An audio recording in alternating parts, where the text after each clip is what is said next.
Welcome back to Netrush Report, your home for the most emotional, dramatic, and unexpected stories from the tennis world. If you live for the passion, the chaos, and the behind-the-scenes moments that make tennis more than just a game, make sure to hit that subscribe button and turn on notifications so you never miss a story that defines the sport we love. It started like any other marquee matchup. Novak Djokovic, the ageless warrior, was up against Taylor Fritz, one of the fiercest servers on the ATP Tour. The stadium was packed, the energy electric, and fans expected another Djokovic comeback classic. But midway through the first set, something went wrong. Djokovic slowed down. His movement became hesitant. He clutched at his leg, grimacing with every stretch and serve. Within minutes, the crowd went from roaring to silent, and then disbelief. The 24-time Grand Slam champion walked to the chair umpire, shook hands with Fritz, and retired. Just like that. The audience gasped, and Fritz, visibly uncomfortable, approached Djokovic with concern. It wasn't just a lost match. It was a moment that symbolized a larger problem, one that had been brewing for years. A few hours later, Jack Draper took to X, the platform formerly known as Twitter. The 22-year-old British number one had just come off his own frustrating end to the season, cutting his campaign short after the US Open due to an arm injury. And now, watching Djokovic, one of the sport's toughest competitors, forced to retire in an exhibition event, Draper had had enough. He wrote, "Injuries are going to happen. We are pushing our bodies to do things they aren't supposed to in elite sport." He went on to say, "We have so many incredible younger guys on the tour right now, and I'm proud to be part of that. However, the tour and the calendar have to adapt if any of us are going to achieve some sort of longevity."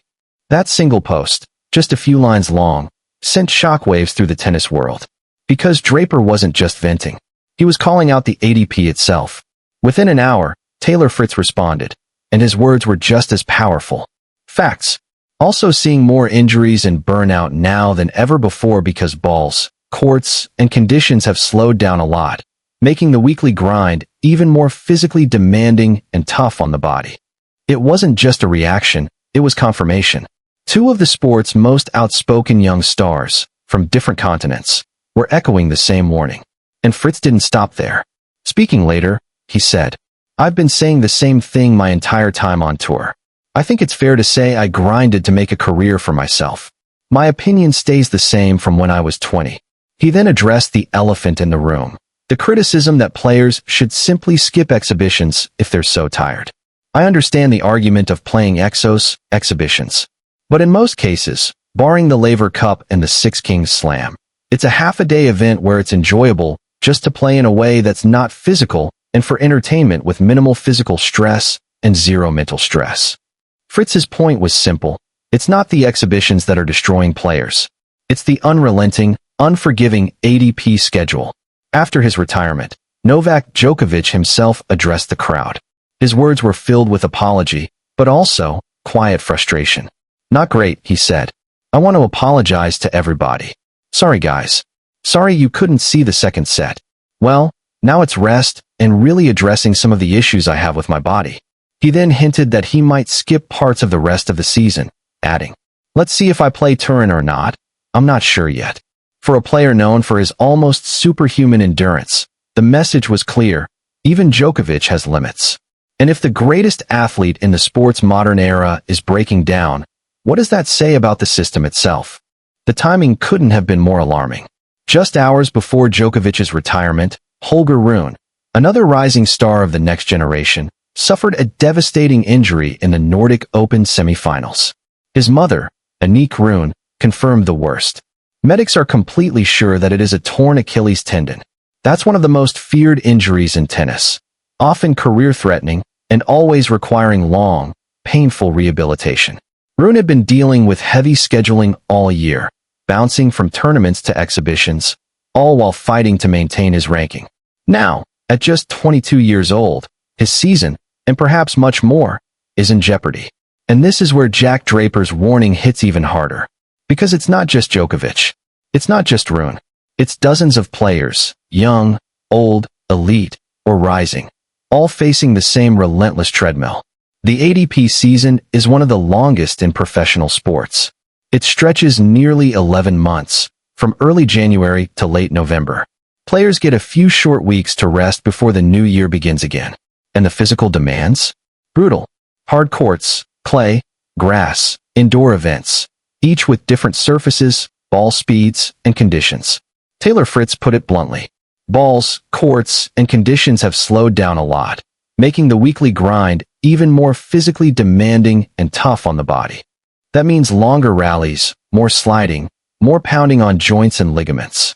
Even with modern recovery methods, it's pushing the human body to its absolute limits.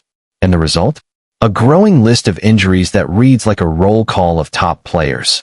Matteo Berrettini, Denis Shapovalov, Pablo Carreño Busta, and even Rafael Nadal, who struggled with recurring injuries for years. Jack Draper isn't just complaining. He's proposing something deeper. He wants a restructured ADP calendar that allows players to actually rest, train, and recover, not just survive.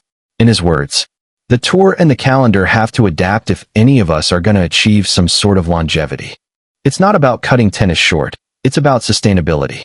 Imagine a world where tennis players don't have to choose between greatness and their health, where young stars like Draper and Rune can have 15-year careers instead of burning out by 25.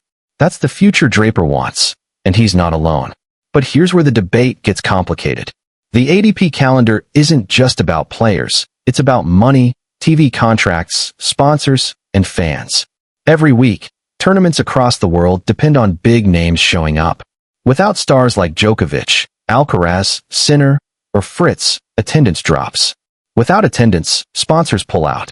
So the tour keeps pushing. Fans get more matches, yes, but at what cost? If players keep breaking down, if the sport's biggest names are constantly sidelined, is anyone really winning? The ADP is now at a breaking point. With increasing injuries, growing player frustration, and social media amplifying every criticism, the old grind and survive model is no longer sustainable. Jack Draper and Taylor Fritz may have just sparked the biggest tennis reform debate in years. And the fact that Novak Djokovic's retirement ignited it makes it all the more symbolic.